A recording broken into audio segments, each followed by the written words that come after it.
Today I want to show you how you can use a web app called Pawprint to measure your carbon footprint and reduce it over time. My big idea for this channel is to help people live a more intentional life, and I think reducing your carbon footprint is a massive part of that. I just want to say this video is not sponsored at all, but I did recently invest a whopping £50 in Pawprint using a crowdfunding app called Crowdcube, and I genuinely just want to show you how it's opened my eyes to the amount of carbon emissions that I drive every year. You can see their mission statement right up front, which is to empower you to fight climate change by helping you measure, understand and reduce your carbon footprint. You'll basically take part in a survey that will cover different areas of your life. Mine came out as 12.5 tons of CO2 per year, which was really shocking to me. It's actually a little bit lower than the UK average, but still it's the equivalent of driving 22,000 miles per year. Basically just me living a fairly normal life. So that's it on a macro level, but what happens if we want to look a little bit deeper into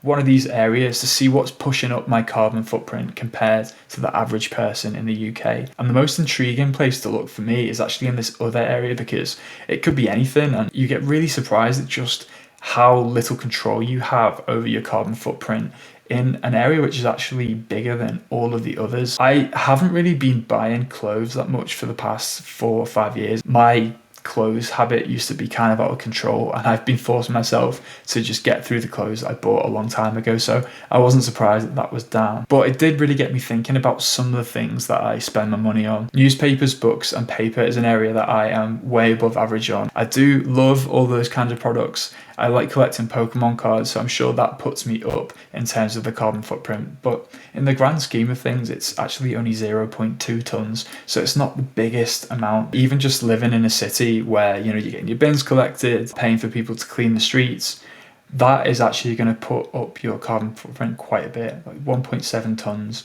just for living in a city. So the really cool thing about Pawprint is that you can set challenges to reduce your Pawprint, but at first I just want to run into these surveys so you can get a sense for exactly the kind of information that you're going to be given to get this score. I'm going to click into home and just see if I can complete that with you guys on here now. Before the pandemic, was your home normally empty during the day? Yes.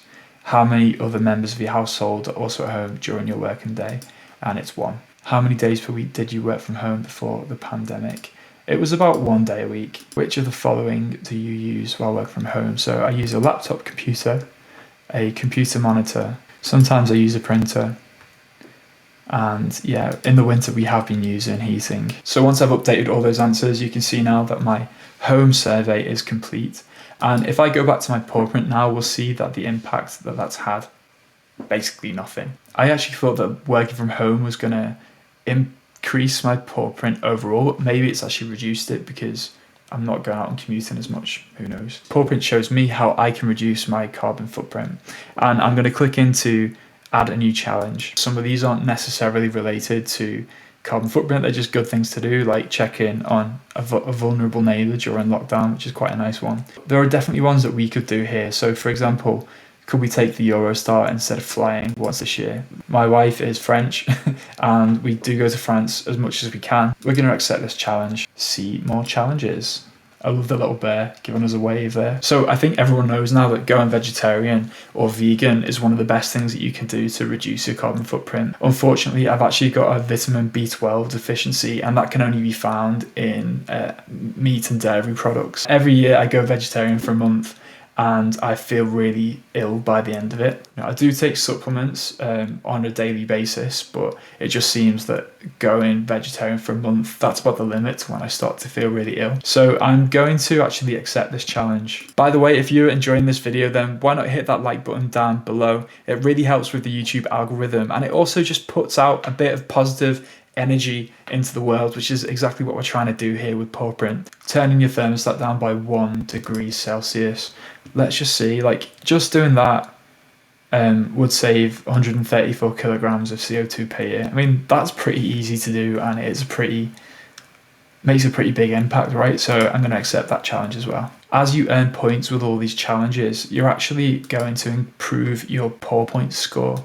And when you've increased that score, what you can do is actually ask Pawprint to make donations to charities that will help against global warming. WWF Dr. Polar Bear. So if I click through to that, let's see if it loads the cause. Amazing. Okay, I got it through. Pawpoints is now actually going to take my efforts that I've put towards understanding my own carbon emissions and donate them to a cause which is in turn going to help against the climate crisis. So this is still a really early version of Pawprint, and it's going to get much more sophisticated over time as they start adding in new questions like, do you have a pet, for example? Do you use cryptocurrency? And it's going to get much better and much more refined at calculating your carbon footprint. But for now, just opening your mind to the amount of waste and emissions that you're causing on a day-to-day basis is huge, really, and I think it will make a big difference. The key thing is getting this into companies and getting entire companies to really start reducing their carbon footprint as a whole.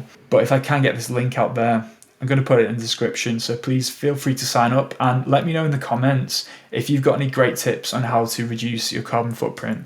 But also let me know if you signed up to Pawprint and what you think of it. Thanks so much for sticking with me for this one. It's been a bit of a different video, but I hope to see you again soon. In a bit.